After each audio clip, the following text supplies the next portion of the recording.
नमस्कार, मी ओमप्रकाश उडान. वास्तव न्यूजच्या रोखोक मध्ये आखाडा विधानसभेचा यामध्ये आपल्या सर्वांचं हार्दिक स्वागत करत आहे. आज आपण महाराष्ट्रभरातील मराठवाड्यातील सगळ्यात महत्वाचा विधानसभा मतदारसंघ जो आहे तो म्हणजे घनसावंगी विधानसभा मतदारसंघ याबद्दल थोडीफार समीक्षा जी आहे ती करण्याचा प्रयत्न करणार आहोत. यामध्ये जर तरच्या काय काय शक्यता आहेत याबाबत थोडीफार समीक्षा करणार आहोत. सद्यस्थितीत मतदारसंघामध्ये काय वारे वाहते याबद्दल थोडीफार आपण जी आहे ती चर्चा करणार आहोत. पण जर तरच्या ज्या गोष्टी आहेत त्याबद्दल आपण आज थोडीफार जी आहे ती माहिती घेण्याचा आणि माहिती देण्याचा जो आहे तो प्रयत्न करत आहोत. मित्रांनो, आपण जर बघितलं तर घनसावंगी विधानसभा मतदारसंघामध्ये गेल्या कित्येक वर्षापासून हा जो बालेकिल्ला आहे हा शिवसेनेचा आहे आणि शिवसेनेच्या धनुष्यबाणावर तिथे उमेदवार जे आहे ते उमेदवारी घेऊन निवडणुका जे आहेत ते लढलेले आहेत. परंतु सद्यस्थितीत आपण घनसावंगी विधानसभा मतदारसंघाचा विचार केला तर हे दोन जे नेते आहेत ह्या दोन नेत्यामध्ये रस्सीखेच जी आहे ती चालू झाल्याचं आपल्याला दिसून येते. त्यामध्ये डॉक्टर हिकमत उडाना असतील आणि दुसरे जे आहे ते सतीश घाटगे असतील. काही वर्षापूर्वी त्यांनी बीजेपी मध्ये प्रवेश केला, काही बांधणी केली आणि या जोरावर ते हा घनसावंगी विधानसभा मतदारसंघ आहे तो आम्हाला सोडण्यात यावा, आमच्या पक्षाला सोडण्यात यावा अशी मागणी त्यांनी वरिष्ठाकडे केली आहे. दुसरीकडे हिकमत उडान यांनीही उद्धव बाळासाहेब ठाकरे गटामधून आपला प्रवेश जो आहे तो एकनाथ शिंदे गटामध्ये केलाय. एकीकडे हिकमत उडान हे मानतायत एकनाथ शिंदे यांनी मला शब्द दिला उमेदवारीचा म्हणून मी प्रवेश केलाय. दुसरीकडे सतीश घाटगे हेही असंही मानतायत मलाही बीजेपी कडून जे आहे ते उमेदवारीबद्दल आश्वासन देण्यात आलंय. या सत्यता ह्या दोघांनाच माहित कोण कोणाला काय बोललंय काय नाही बोललंय, कारण त्या गोष्टी आहेत त्या त्यांना माहित आहेत. परंतु सद्यस्थितीत घनसावंगी विधानसभा मतदारसंघामध्ये बीजेपीचं जे आहे ते थोडंफार आपल्याला असं म्हणता येईल बीजेपीला उमेदवारी भेटण्याचे चान्सेस जे आहेत ते कमीच झाल्याचं दिसून येते.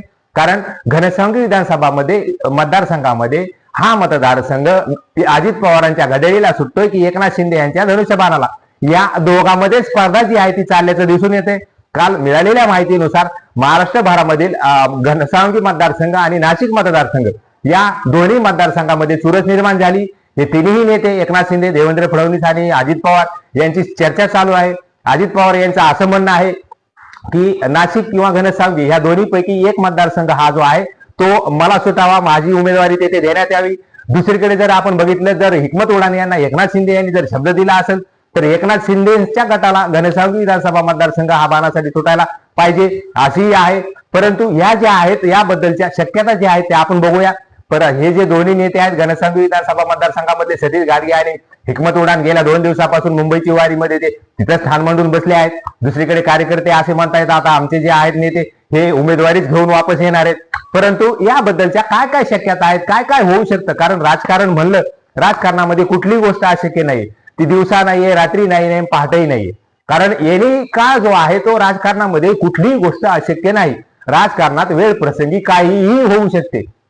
आपण विपरीत नाही त्याचा अर्थ घ्यायचा, परंतु राजकारणामध्ये कुठलीही गोष्ट अशक्य नाहीये. त्यामुळे घनसावंगी विधानसभा मतदारसंघामध्ये नेमकं काय चालू आहे तर घनसावंगी विधानसभा मतदारसंघामध्ये सद्यस्थितीत तरी घड्याळ आणि बाणाची स्पर्धा लागल्याची दिसते आणि त्यामध्ये कमळ हे जे आहे ते 3 नंबरला असल्याचं दिसून येते. कारण या दोघांमध्ये जी आहे ती रस्सीखेच चालू झाली. हा मतदारसंघ नेमका अजित पवार गटांच्या घड्याळीला सोडायचा आहे की एकनाथ शिंदे यांच्या धनुष्यबाणाला. म्हणून काल जी माहिती मिळाली तर नाशिक आणि घनसावंगी यापैकी एक जागा जी आहे ती अजित पवार गटाला पाहिजे. मग जर नाशिकची जागा एकनाथ शिंदे गटाला दिली तरी घनसावंगीची ही जागा अजित पवार गटाला जे आहे ते सुटायला पाहिजे. परंतु अजित पवार गटाचा तेवढा उमेदवार तेथे प्राबल्य त्याचे आहे का हेही तपासणं गरजेचं आहे. म्हणून हे जे वरिष्ठ मंडळी आहे यांची चर्चा चालू आहे. दुसरीकडे असंही शक्यता म्हणजे वर्तवण्यात येते जर नाशिक विधानसभा मतदारसंघ हा एकनाथ शिंदे यांना सुटला तर घनसावंगी विधानसभा मतदारसंघ हा अजित पवार गटाला सुटायला पाहिजे. मग अजित पवार गटाला काय करणार तर एकनाथ शिंदे यांनी जर हिकमत उडाने यांना शब्द दिलेला असेल तर हिकमत उडाने यांना पुन्हा पक्षप्रवेश करावा लागतो की काय असा जो आहे तो प्रश्न उपस्थित होतोय. आणि एकनाथ शिंदे गटाला सोडून जर हिकमत उडाने यांना परत अजित पवार गटामध्ये प्रवेश करून राष्ट्रवादीची घड्याळ जी आहे ह्या चिन्हावर जर निवडणूक लढायची असेल तर यांना डबल पुन्हा प्रवेश करावा लागतो की काय ही शक्यता आहे. परंतु जर दुसरीकडे हिकमत उडान जर आग्रहीच राहिले आणि त्यांनी नकार दिला तर तिसरीकडे सतीश घाटगे हे तयारच आहेत. कारण 2 दिवसापासून तीच चर्चा चालू आहे. सतीश घाटगे हे अजित पवारांच्या घड्याळी गटामध्ये प्रवेश करून तेथून उमेदवारी मिळून निवडणूक लढणार आहेत म्हणून. तर हे दोन्ही नेते हे जे आहेत हे मुंबई दरबारी ठाण मांडून आहेत. परंतु याबाबत अद्यापर्यंत फैसला जो आहे तो झालेला नाही. परंतु घनसावंगी विधानसभा मतदारसंघामध्ये घड्याळ की बाण याचा फैसला जो आहे तो आज होण्याची शक्यता आहे. आणि यातून कमळाची आशा जी आहे ती मावळल्याच कदाचित दिसून येते. कारण ह्या दोघांची जर रस्सीखेच चालू झाली आहे म्हणून कंबळाचा जो विषय आहे, बीजेपीच्या ज्या उमेदवाराचा विषय आहे, त्याला काही अंशी जे आहे तिथं ब्रेक आल्यासारखं दिसून येते. परंतु त्याला राजकारण आहे, राजकारणामध्ये कोणत्याही क्षणी कोणत्याही गोष्टी होऊ शकतील, कदाचित फरक बदलही होऊ शकतो. परंतु सद्यस्थितीत घनसावंगी विधानसभा मतदारसंघामध्ये हे जे वारं आहे हे व्हायला सुरुवात झाली. यामध्ये कार्यकर्त्यांची मोठी दमछाक होताना दिसून येत आहे. कारण विरोधी प्रतिस्पर्धी उमेदवार आहेत, त्यांनी उमेदवारी अर्ज दाखल केले, प्रचार यंत्रणा त्यांची चालू आहे, त्यांच्या गावोगाव बैठकाही चालू आहेत. आणि हे जे दोन उमेदवार आहेत यांचा अद्याप उमेदवारीबद्दलच शिक्कामोर्तब जे आहे ते झालेलं नाहीये. म्हणून घनसावंगी विधानसभा मतदारसंघामधील ही जी चुरस आहे, या चुरशीकडे सगळा संपूर्ण महाराष्ट्र मराठवाडा जो आहे तो बघतो आहे. इथे कोणाला उमेदवारी मिळते, कोण त्या उमेदवाराला ठोसीस ठोस जे आहे ते उत्तर देऊ शकते, या सगळ्या गोष्टी ज्या आहेत त्या घनसावंगी विधानसभा मतदारसंघामध्ये बघायला मिळत आहेत. परंतु सद्यस्थितीत हे दोन्ही नेते मुंबई दरबारी जाऊन ठाण मांडून बसले आहेत 2 दिवसापासून, आणि ते उमेदवारी घेऊनच येणार आहे. त्यामुळे आजचा दिवस आणि आजची रात्र आपल्यासाठी महत्वाची असं कार्यकर्त्याच्या तोंडून ऐकायला येते. मग ह्यामध्ये जर तरच्या ज्या गोष्टी आहेत, कदाचित जर घनसावंगी विधानसभा मतदारसंघ अजित पवार यांच्या राष्ट्रवादीच्या गटाला सोडायचा असेल तर तेथे परत हिकमत उडाणे यांना पक्षप्रवेश करून तर उमेदवारी मिळावी लागते की काय, असाही प्रश्न उपस्थित होतो. दुसरीकडे हिकमत उडाण जर तयार झाली नाही तर सतीश गाडगे तयारच आहेत उमेदवारी घेण्यासाठी. मग राष्ट्रवादीच्या गटामध्ये जर बीजेपी कडून उमेदवारीची शक्यता जवळपास मावळतच आली आहे. म्हणून कदाचित सतीश गाडगे परत बीजेपी मधून जर अजित पवार गटामध्ये त्यांनी प्रवेश केला तर त्यांनाही उमेदवारी मिळू शकते. इकडे हिकमत उडाणे गुडघ्याला बाशिंग बांधूनच आहेत, नाही आम्हाला उमेदवारी कसल्याही परिस्थितीत पाहिजेत. आणि एकनाथ शिंदे यांनी शब्द दिला असेल तर कदाचित हे जे वरिष्ठ मंडळी आहे, ही वरिष्ठ नेते मंडळी जी आहे ती चर्चा करून असंही ठरू शकते की परत हिकमत उडाणे यांना मी जर शब्द दिलेला असेल तर त्यांनाही उमेदवारीसाठी ते आग्रही आहेत आणि त्यांना ती मिळाल्याच पाहिजे असं म्हणून जर मग त्यांनी परत अजित पवार गटामध्ये त्यांना प्रवेश करावा लागतो की काय, असाही जो आहे तो प्रश्न उपस्थित होतोय मित्रांनो. कारण घनसावंगी विधानसभा मतदारसंघामध्ये गेल्या कित्येक वर्षापासून शिवसेनेच्या धनुष्यबाणासाठी ही जागा सुटलेली आहे. आणि बीजेपी कडून जरी सतीश गाडगे आग्रही असले तरी हा मतदारसंघ सद्यस्थितीत तरी बीजेपीला सुटण्याचे चान्सेस जे आहेत ते कमी आहेत असं दिसून येते. कारण ह्या मतदारसंघामध्ये फक्त जी स्पर्धा चालू झाली आहे ती अजित पवार गट आणि एकनाथ शिंदे गट या दोघांमध्ये जी आहे ती स्पर्धा जी आहे ती चालू झाल्याचं दिसून येते. आणि त्यामध्ये घनसावंगी विधानसभा मतदारसंघाबरोबरच नाशिक विधानसभा मतदारसंघाची जोड लागली. कारण या दोन्हीपैकी एक मतदारसंघ हा जो आहे हा राष्ट्रवादीला अजित पवार गटाला सुटेल आणि एक मतदारसंघ एकनाथ शिंदे यांच्या शिवसेनेला सुटेल. म्हणून ही जी चुरस आहे ती निर्माण झाली आणि घनसावंगीची जी जोडी लागली आहे ती नाशिक बरोबर. मग आता हे जे वरिष्ठ नेते मंडळी ही बसून नेमका कुठला निर्णय घेतात, कसा घेतात, मग नाशिक विधानसभा मतदारसंघ कुठल्या पक्षाला सुटतोय आणि घनसावंगी विधानसभा मतदारसंघ कुठल्या पक्षाला सुटतोय. मग जर नाशिक विधानसभा मतदारसंघ अजित पवार गटाला सुटला तर इकडून शिवसेनेकडून हिकमत उडाणे यांना चान्सेस जास्त आहेत. कारण ते म्हणतायत मला मुख्यमंत्री यांनी शब्द दिलाय, म्हणून मग ही शक्यता जी आहे ती आहे. दुसरीकडे जर आपण बघितलं तर नाशिक विधानसभा मतदारसंघ हा जर एकनाथ शिंदे यांच्या गटाला गेलाय तर घनसावंगी विधानसभा मतदारसंघ हा परत अजित पवार गटाला त्यांच्या वाट्याला येईल. आणि म्हणून मग अजित पवारही तिथे तुल्यबळ उमेदवार जो आहे तो शोधत आहेत. कारण या तिन्ही नेते मंडळींना राजेश टोपेंना प्रत्युत्तर देण्यासाठी त्यांच्याशी प्रतिस्पर्धी म्हणून चांगला आणि भरभक्कम असा उमेदवार देणं गरजेचं आहे. म्हणून हे सगळेच नेते हिकमत उडाण सतीश गाडगे यांच्याकडे बघतायत. परंतु हा मतदारसंघ शिवसेनेला सुटल्यामुळं बीजेपीचंही तिथं काही अंशी जे आहे ते मागं पडल्याचं दिसून येते. कारण या मतदारसंघामध्ये फक्त सद्यस्थितीत अजित पवार गट आणि शिंदे गट यांच्यामध्ये स्पर्धा जी आहे त्या चालू आहे आणि या स्पर्धेमध्ये बीजेपी हे 3 नंबरला गेल्याचं दिसून येते. तर ह्या मतदारसंघामध्ये नेमकं काय होऊ शकतं ह्या सगळ्या शक्यता आपण जी आहे त्याच्यावर थोडीफार आपण समीक्षा केली. कारण राजकारणामध्ये कुठली गोष्ट अशक्य नाही, कुठल्याही क्षणी काही होऊ शकतंय, काही निर्णय येऊ शकतोय. म्हणून सद्यस्थितीत तरी घनसावंगी विधानसभा मतदारसंघ आणि नाशिक विधानसभा मतदारसंघामध्ये चुरस जी आहे ती बघायला आपल्याला मिळते.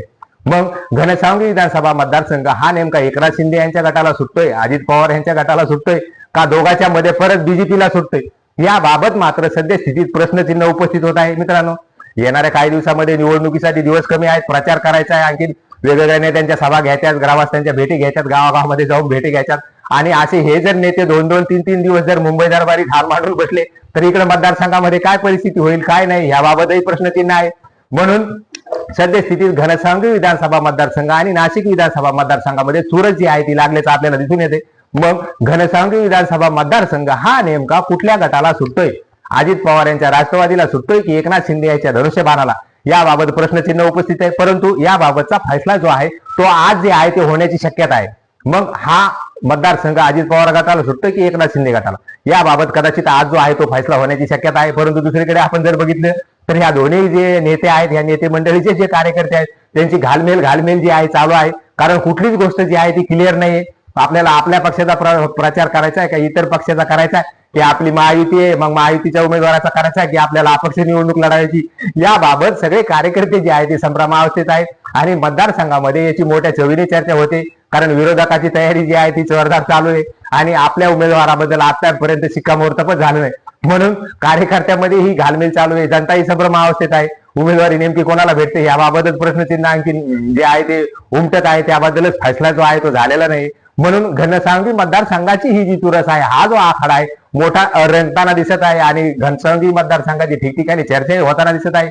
कारण येथे अद्यापपर्यंत उमेदवारी जी आहे त्यासाठी तर रस्सीखेच चालू आहे, उमेदवारीवर शिक्कामोर्तब झालं नाही. परंतु घनसावंगी विधानसभा मतदारसंघ हा अजित पवारांच्या राष्ट्रवादी गटाला सुटतोय की एकनाथ शिंदे यांच्या धनुष्यबाणाला, याबाबत आज फैसला जो आहे तो होण्याची शक्यता आहे. आणि हे दोन्ही नेते मुंबई दरबारी ठार मानून आहेत, कारण यामध्ये मला वाटत नाही हिकमत उडान हे जे आहेत पुन्हा काही वेगळा पक्ष प्रवेश करतात की काय, कारण त्यांना वरिष्ठांनी जर आदेश दिले तर ते पाळणंही गरजेचं आहे. परंतु ह्या जर तरच्या शक्यता आहेत. दुसरीकडे असंही होऊ शकतं तिकडचा मतदारसंघ नाशिक आहे जो अजित पवार गटाला जाईल आणि हा मतदारसंघ शिंदे गटाला सुटेल आणि हिकमत उडान यांना उमेदवारी जी आहे ती नक्की होईल, असंही होऊ शकतं. तिसरीकडे जर हिकमत उडान यांनी या गोष्टी जर ऍग्रीज केल्या नाही तर सतीश गाडगे तर रेडीच आहेत, ते कित्येक महिन्यापासून गुडघ्याला बाशिंग बांधून तयारच आहेत, आपल्याला निवडणूक लढायचीच आहे असं त्यांचे कार्यकर्ते मत आहेत. अपक्ष असो पक्षातून असो त्यांचीही तयारी आहे. म्हणजे या सगळ्या ज्या आहेत या शक्यता आहेत. आणि राजकारणामध्ये कधी काय होईल हे कधीच कुणालाच काही कळत नाही, कारण आपण गेल्या काही वर्षापासून या सगळ्या गोष्टी अनुभवत आहोत. सरकारची चढ उतार असेल, याला पाडायचा असेल, त्याला उभा करायचा असेल, कधीही कोणत्याही क्षणी राजकारणामध्ये कुठलाही निर्णय अशक्य नाही, असंच आपल्याला गेल्या कित्येक वर्षापासूनचा अनुभव आहे. म्हणून राजकारणामध्ये काहीही होऊ शकतं आणि त्या निमित्तानेच आज आपण समीक्षा करायला उभा राहिलो. जर तरच्या ह्या ज्या गोष्टी आहेत त्याबद्दल आपण थोडीफार समीक्षा केली. याबाबत अधिकृत काही जर माहिती आली किंवा सूत्रांकडून काही माहिती मिळाली तर आपण परत व्हिडिओच्या माध्यमातून त्याबद्दल थोडीफार समीक्षा करूया. चला तर मित्रांनो, रोखोकच्या या आखाडा विधानसभेचा यामध्ये तुर्तास आपण येथेच थांबूया. परंतु तुम्हाला हा जर व्हिडिओ आवडला असेल तर नक्कीच लाईक करा, कमेंट करा, शेअर करा, चॅनलला सबस्क्राईब करायलाही विसरू नका. रोखोक मध्ये वास्तव न्यूजचे आपण परत असंच वेगवेगळे विषय जे आहेत ते घेऊन भेटत राहू. तोपर्यंत धन्यवाद.